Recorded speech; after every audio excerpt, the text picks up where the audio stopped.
So today in this video, I'm going to make a claim. My claim is that the forest fires that we've seen in the Amazon are probably a lot worse than you think they are. So how are forests burned? Well, they are an effect of primarily slash and burn deforestation methods that are used to clear land for agriculture in particular. And these forest fires that we're seeing right now are a representation that deforestation in the Amazon is actually getting worse and faster over time since we've seen these fires increase in intensity and in amount of land that they burn every year. And furthermore, climate change is only going to accelerate these rates. So many people are wondering why the famous rains of the Amazon haven't put the fires out yet. And that's a great question that we're going to explore in this video. But first, we need to explain a tipping point. So, in climate change science, a tipping point is when an entity has reached a point in the pressure put on it due to climate change, and that causes it to collapse entirely. And that's a very important concept when it comes to climate change because there are many of these tipping points around the world, and one of these is the Amazon rainforest. Now, in order to explore the science of the Amazon's tipping point, we must first look at evapotranspiration. So what's evapotranspiration? Well, simply put, evapotranspiration is the total evaporation from plant transpiration and soil evaporation. And this has a huge effect on the Amazon rainforest due to the extremely large biomass of flora and rich soils. And there's just a ton of water coming out from these soils and from the trees and plants that allows for the rainforest to create its own clouds, and then these clouds will rain, and that causes precipitation. However, when enough forest disappears, these clouds are no longer substantial enough to quench the thirst of all plant life, and this cycle will continue going round and round. Less evapotranspiration occurs, and that results in less precipitation, and that results in drought, and it's just a continuous cycle.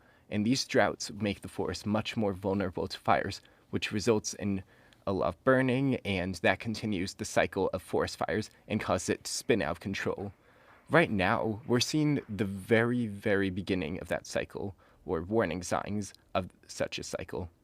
And the result of this cycle going awry beyond its tipping point is that the rainforest will disappear and completely turn into a scrubland, which is a land that is completely barren of large trees and diverse plant life. It's a land that has a few shrubs and dry, barren soil. The result of a scrubland is that the Amazon forest will be completely gone, and this would have a worldwide effect. First, the most immediate effect is that millions of indigenous people within the Amazon rainforest would be displaced.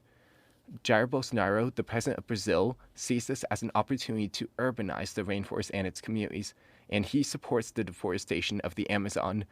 He thinks that by deforesting the Amazon, the economy of Brazil will increase, and that he will be able to urbanize the indigenous people and make them more civilized. This will also result in the acceleration of climate change. Sea levels will rise due to warmer temperatures in the Arctic, which will, as you might know, cause more ice to melt, and that will in turn cause the sea levels to rise. And with sea level rise, there will be a lot of damage for coastal communities. In Montana, right here in Montana, we will risk a longer and drier fire season due to warming temperatures. So this might seem extremely dire. However, you have the power to make a change. There are several things that you can do to help stop deforestation in the Amazon. One big action that you can take is to eat less meat, especially beef. In fact, cattle ranching accounts for at least 2/3 of deforestation, and animal agriculture overall accounts for 95% of deforestation. Furthermore, you can donate to charities that support the Amazon rainforest through reforestation and conservation. One such charity is the Rainforest Trust, and there are many other charities that you can find simply by Googling them. You can also vote for representatives that don't support Jair Bolsonaro's policies, especially if you're a college student. you have the power to make a change. And before I vote, I'm going to do my research and make sure that I vote for candidates that support the Amazon rainforest. Another thing that you can do is take actions to reduce your carbon footprint, such as biking or walking everywhere rather than taking planes or having fewer children. All of these actions will reduce your carbon footprint substantially. And finally, remember, the future is in our hands, and as the ones who will inherit this beautiful planet, we have the responsibility and the power to make a change.